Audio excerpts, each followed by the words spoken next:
Do I like Chris Olave and Najee Harris rest of season? Let's pull up the rankings and the schedule so we can talk about rest of season for Olave. And yeah, Olave is on bye, of course, this week, so you're not going to be starting him. But looking at the rest of the season for Najee Harris, who we'll get to Olave in a second. I'm letting the bye week players load here. Najee Harris this week gets Baltimore, and it's a really tough run defense. The Baltimore offensive line per PFF is a projected 30% advantage over the Pittsburgh offensive line. So it's a tough matchup there. Look, Najee Harris, 3 of the last 4 games, 86 or more rushing yards, 15 or more carries. He was hurt in that week 12 game against Indy, so that's why he didn't get all the carries and all the touches, but he did get a touchdown. And then Carolina, Las Vegas, Baltimore again. So you've got 2 matchups that are really tough in Baltimore.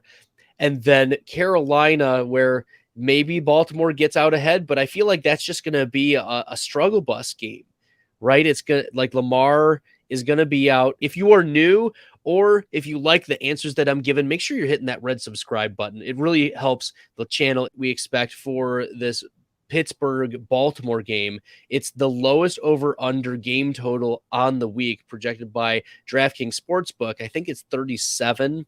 I don't know if it's changed since the last time I saw it, but last I saw it was only 37 total points.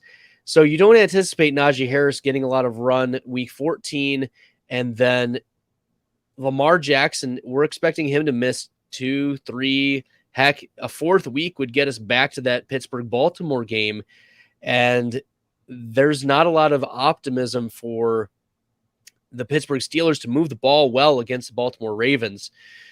So I don't think that there's going to be a lot of push in the offense for Najee Harris to be getting that 2-touchdown game he got against Cincinnati. I think that was more fluky than anything. So I'm valuing Najee Harris as like a very low-end running back too, because the floor could just go kaput on him. I mean, there have only been 3 of Najee Harris's 12 games so far where he's rushed for at least 80 yards. 3 for 80 yards.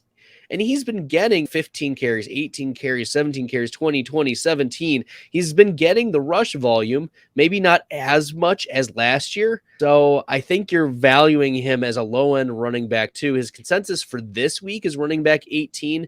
I feel like that's way too high in my opinion. You're probably starting Jeff Wilson over Najee Harris. Maybe that's a little spicy, but Jeff Wilson has a good matchup against the Chargers. You're starting Ezekiel Elliott, of course, over Najee Harris this week. You're probably starting Rachaad White over Najee Harris this week, and maybe even Donta Foreman over Najee Harris this week. So that's where I'm looking for Najee Harris. I'm moving him down into that low-end running back too, both for this week and moving forward.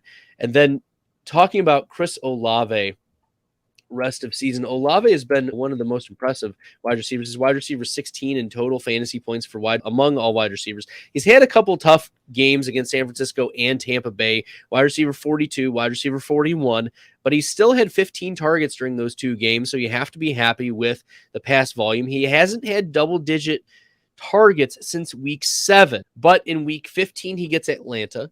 Week 16 could be an interesting shootout against Cleveland, but then week 17 against Philadelphia, that's going to be a real tough. You're probably going to have to start Olave week 17, but you're going to have to lower expectations. I think that Olave falls into that like wide receiver 26 to 30 for me moving forward, just with the really tough matchups, and he's not been doing great rest of season, or the schedule doesn't look good for him rest of season.